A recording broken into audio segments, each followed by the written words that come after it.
Good morning, and we are in day 4 of week 3. As we gather together this morning, we light our candle to remind us of Jesus, the light of the world.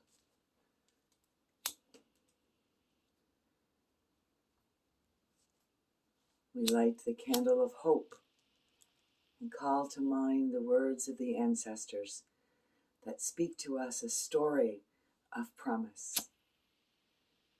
We light the candle of peace and are reminded that we are called to be peace bearers in a broken and a hurting world. And we light our candle of joy, reminding ourselves that the joy that comes to us with a connection with the power of God is absolutely amazing. We're going to read from Psalm 92 today.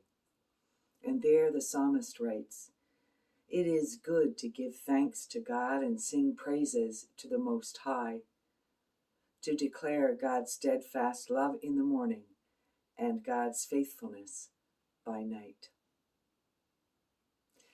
As I sat with these words before me and the reality that the celebration of Jesus' birth is just a few short days away, I cannot help but recall some moments in the last 3 or 4 weeks where that absolute awesome presence of God has been felt and my soul has been filled with great joy. Back at the beginning or the end of November, I guess, I put a call out to folks in our faith family to respond to a need in our local school. And the response for me was overwhelming as people began to share from their own places things that were needed desperately for our children and our youth. And the day that I brought my carload of goodies to the school, the secretary, the administrator there, was in tears because of the generosity of the people in our community. I could not help but give thanks and praise for such commitment and devotion and love of fellow followers of Jesus. Another moment of great joy for me was December the 4th when our UCW and our prayer group gathered for Christmas dinner together. There was, as there is always when these women gather, lots of laughter, moments of deep compassion and love. And my heart was again filled with great joy over the presence that I could feel emanating from these wonderful people. Just a couple of days ago, another moment of great joy for me was experienced when I opened up our family chat group on Messenger, and there was a picture of a letter that my middle daughter had received, and it said, "Congratulations, you have successfully completed the safe adoption process, and you will now be turned over to a caseworker and are eligible to adopt a child in Nova Scotia."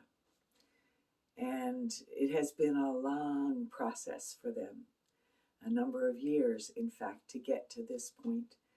And such joy filled my being as I thought of where they are now in their journey and the possibilities and the promises that lie before them. These moments of great joy invite us into a story that has the power to shape and transform.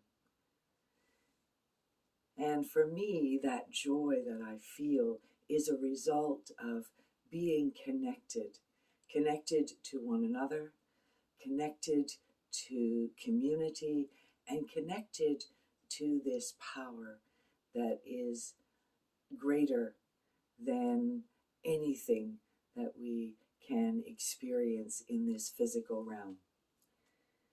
It is a joy that rests deep within. When I sat with the words of Psalm 92, this is what Spirit spoke to my heart.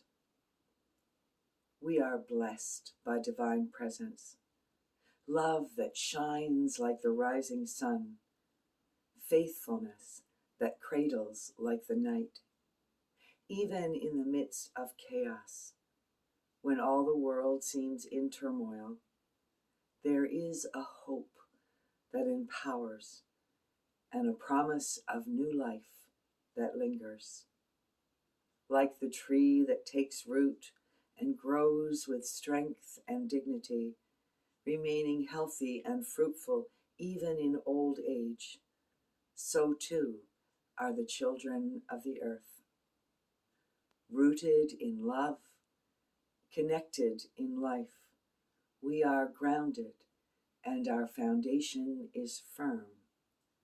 We raise our voice to sing the melody of praise, united with all creation.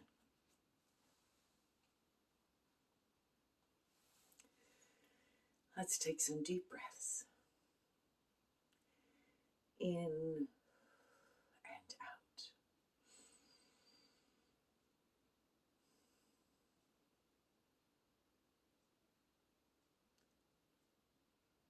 Connected to all of life, my soul sings for joy. Connected to all of life, my soul sings for joy. Connected to all of life, my soul sings for joy.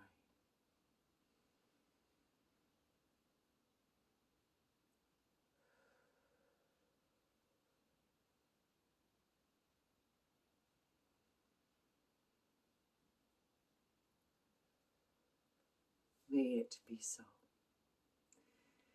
And I invite you now, just in your own sacred space, to take a moment and reflect on your moments of great joy. What in the last little while has brought joy to your heart and enabled you to sing a melody of praise? And may your day be filled with great blessings. Amen and amen.